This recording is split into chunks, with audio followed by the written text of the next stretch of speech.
બિલડીની ગોગામણ પ્રાથમિક શાળામાં આ સિઝનમાં સતત ચોથી વાર ભરાયા પાણી, વિદ્યાર્થીઓના અભ્યાસ પર ભારે અસર, તંત્ર મૌન। એક અઠવાડિયા પછી બનાસકાંઠા જિલ્લામાં ફરી વખત મોસમે તરકાટો મારતા ભારે વરસાદની આગાહી યોગ્ય ઠરી છે। ભારે વરસાદના પગલે બિલડી વિસ્તારમાં જળબંબાકાર સ્થિતિ સર્જાઈ છે। ખાસ કરી ગોગામણ પ્રાથમિક શાળામાં તેમજ ગોગા મહારાજના મંદિરમાં અને ગોગામઠ સોસાયટીમાં સિઝનમાં સતત ચોથી વાર વરસાદી પાણી ભરાવા પામ્યા છે, જે કારણે વિદ્યાર્થીઓના અભ્યાસ પર ગંભીર અસર પડી રહી છે। શાળાના આંતરિક આંગણાથી લઈ વર્ગખંડ સુધી પાણી ભરાઈ જતા શિક્ષણ કાર્ય સંપૂર્ણ બંધ જેવી સ્થિતિ ઊભી થઈ છે। આવું સતત બનવા છતાં સ્થાનિક તંત્ર દ્વારા હજુ સુધી કોઈ જ અસરકારક પગલાં લેવામાં આવ્યા નથી। શાળાના શિક્ષકો અને વાલીઓએ ઘણી વખત તંત્રને રજૂઆત કરી હોવા છતાં કોઈ પાણીની કામગીરી દેખાઈ નથી। વિદ્યાર્થીઓ નાના છે, કાદવ કીચડ અને પાણીના ભરાવથી અનેક આરોગ્ય સમસ્યા ઊભી થવાની પણ ભીતિ વ્યક્ત થઈ રહી છે।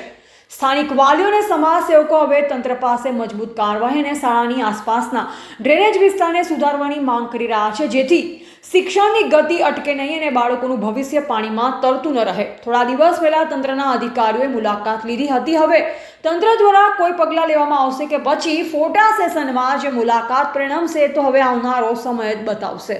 એવા જીગર ચાવડા, ભીલડી। મૌલિક કયું ભણે છે? બીજું કઈ સ્કૂલમાં ભણે છે? ગોગામઠ આર્યા સામે છે એમાં ને? કેટલા દિવસથી સ્કૂલમાં રજા છે? અઠવાડિયા હા, અને સ્કૂલમાં કેટલા સુધી પાણી છે? બરાબર, એટલે અઠવાડિયાથી રજા આપી છે સ્કૂલમાં એમ ને?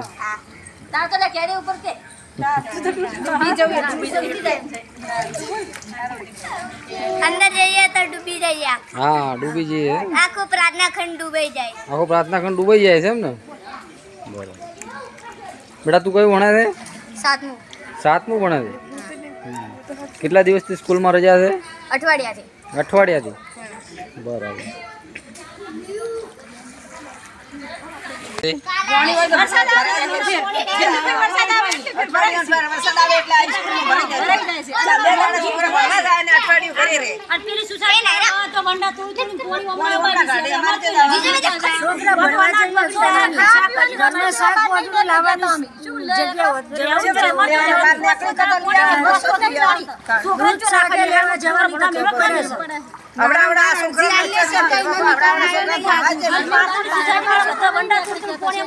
છ મહિના છોકરા દૂધ વગર રેડે નહીં છે ને,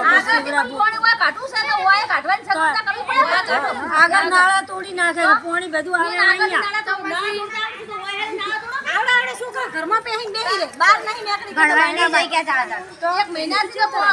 છોકરાને કેટલા દિવસથી રજા છે સ્કૂલમાં?